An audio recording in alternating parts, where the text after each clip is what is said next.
More than 1 in 3 American adults is now obese. Another 1 in 3 is overweight. And unfortunately, this problem extends to our beloved pets, putting them at risk for some major health complications. We have more than half of dogs and cats officially classified as clinically overweight. So joining us to help us out in our pets is, yes, Dr. Vernard Hodges and Dr. Terrence Ferguson. Welcome to the show. Hey, thanks for having me. Thanks.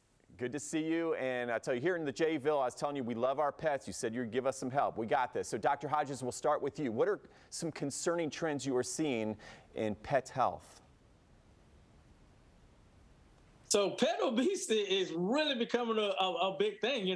We all associate food with love, but that's not the way to do it. Food definitely is not love, because we're basically loving our pets to death. So one thing we want to do is, let's go out and let's go for a walk, or let's do some Beverly rubs, or let's just interact and have more fun with our pets. One thing, you can do is just let your pet know, I love you, I want to be here for you, but I'm not going to be sneaking you food from the table or giving you extra treats or feeding you a food that's not quite nutritious for you. Yeah, and you should see, my pets give me those eyes, though, doctor. They give you those eyes, and I'm one of those guys, I break down, and I give them food I should not give them. So I'm going to do the walk instead of giving them the food every time. Thank you for that. And what can obesity mean for a pet? Oftentimes people will come in, and the funny thing is, we don't know what we don't know. So oftentimes pet owners will come in, and they don't realize that their pet is even overweight. They'll say, okay, isn't this puppy so cute? I'm like, yeah, it's cute, but it's a little bit overweight.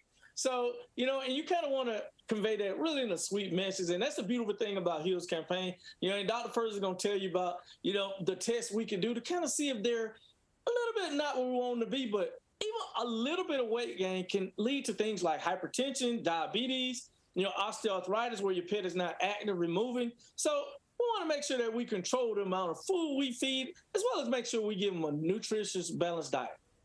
I got it. Thank you so much. So let's get to Dr. Ferguson. Hey, can you tell us about the Hills annual End Pet Obesity Campaign? Yeah, the End Pet Obesity Campaign is a campaign that Hills does, and what they do is they help us on the front line. Dr. Hodges and I, we're clinicians. We're in the veterinary clinic, and we're having to go in the exam room and talk to clients about their pets maybe being a little bit overweight or obese, and sometimes they can be very difficult. But Hills provides us with tools that we can use to convey to our clients so they can visually see and understand what we're talking about. And they have wonderful foods that help us to take care of the obesity. Yeah, some good points there. And Dr. Ferguson, are there ways a pet parent like me can best assess if their pet is overweight? I already I know the answer to that. Bungie's getting a little too big there. So what do we do about it? Well, that's all right. We're going to help you here. Sometimes assessing whether they're overweight for clients can be very difficult. A lot of times these animals gain weight very slowly, so it's hard to tell, as they gain weight. And some of them just have a lot of hair. Some of these cats are very fluffy and have a lot of hair, and it's hard to tell whether they are obese. But Hills has come out with a diagnostic tool called the Love test. So we're going to let you still give them love, but in a different way here. So the L is you want to locate the pet ribs. The O is you want to observe their body from above. The V is you want to view the body from the side. And the E is you want to evaluate how you're feeding them.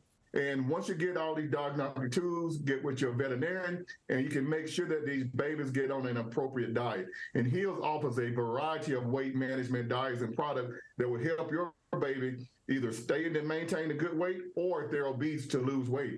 And these diets are tried and true, and they're proven. And the good thing about it, you don't have to starve your animal. It's not like you're going to be on a diet and the baby can only get a quarter of a cup. They can eat a normal portion.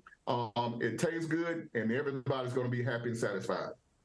Awesome. I learned so much this morning. I really appreciate it. And where can we go for more information?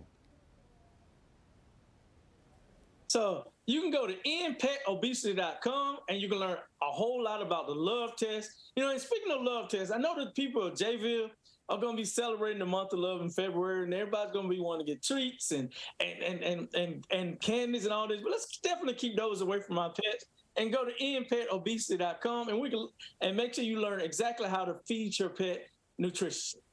Okay, all right, I pledge I will do better, and we need to do better for sure. We really appreciate you both, such good information. And of course, you can head to our website for more on this, that love test. Yes, firstcoastliving.net.